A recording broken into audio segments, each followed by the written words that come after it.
नबी sir road वेझो सूफ़ी बुज़ुर्ग सैयद हुसैन शाह जी दरसगाह ते उर्स तकलीफ़ कोठाई वई। इन बाबति तफ़सील ॿुधाए रहियो आहे बमू ख़ान चांडियो। नबी सर रोड वेझो सूफ़ी बुज़ुर्ग सैयद हुसैन शाह जी दरगाह ते हर साल जीअं हिन साल बि अंजमन ग़लामा क़लंदर जे सरवाण सैयद ग़ुलाम हैदर शाह पारां 11 शरीफ़ ऐं उर्स मुबारक जी तक़रीब कोठाई वई, जंहिं में इलाइक़े वासियुनि पिणु वॾे अंग में शिरकत कई। उन मौक़े ते अॻवाननि टाइम न्यूज़ सां ॻाल्हाईंदे चयो त सिलसिलो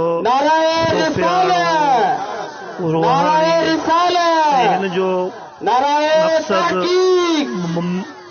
मोहबतूं ऐं प्यार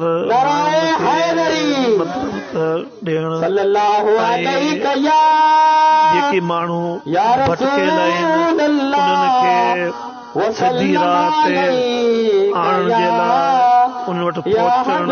लाल साईं जिन वटां इहो नुक़्तो मिलियो आहे दुरूद पाक, जेको क़ثرت दुरूद पाक जो जेको असां हर इंसान ताईं उहो इंसान जेके हिन दुनिया जी गर्दिशुनि में फाथल आहिनि उन्हनि ताईं इहो मरहम आहे, जेको नातो सुहिणे नबी करीम सल्लल्लाहु अलैहि वसल्लम सां आहे। इहो ई नातो दुरूद पाक जो जेको अल्लाह जे कामिल वलियनि इहो इस्तेमालु कयो, जेके सुहिणे नबी करीम सल्लल्लाहु अलैहि वसल्लम जे इश्क में कामयाबु थिया।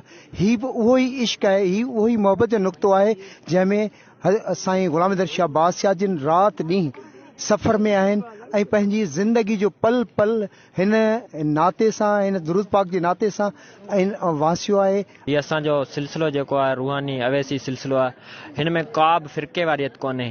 असांजो ख़िदमत इहा आहे, इंसानियत जी ख़िदमत आहे। असां कंहिं बि क़िस्म जे फ़िरके ते कंहिं बि फ़िरके वारियत सां असांजो ताल्लुक़ कोन्हे। असांजो आहे इश्क मुस्तफ़ा सल्लल्लाहु अलैहि वसल्लम ते, जेको महबूब करीम मुस्तफ़ा सल्लल्लाहु अलैहि वसल्लम ते कलमो भरे थो उहो असांजे लाइ सिर जो साईं आहे।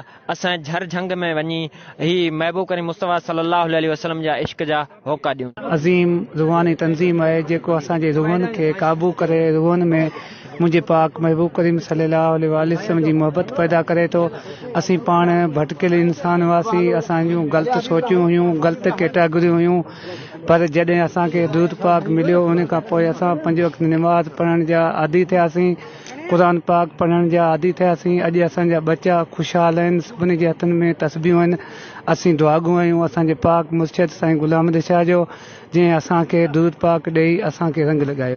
Bamboo Khan Chandio, time news, नबी सर रोड।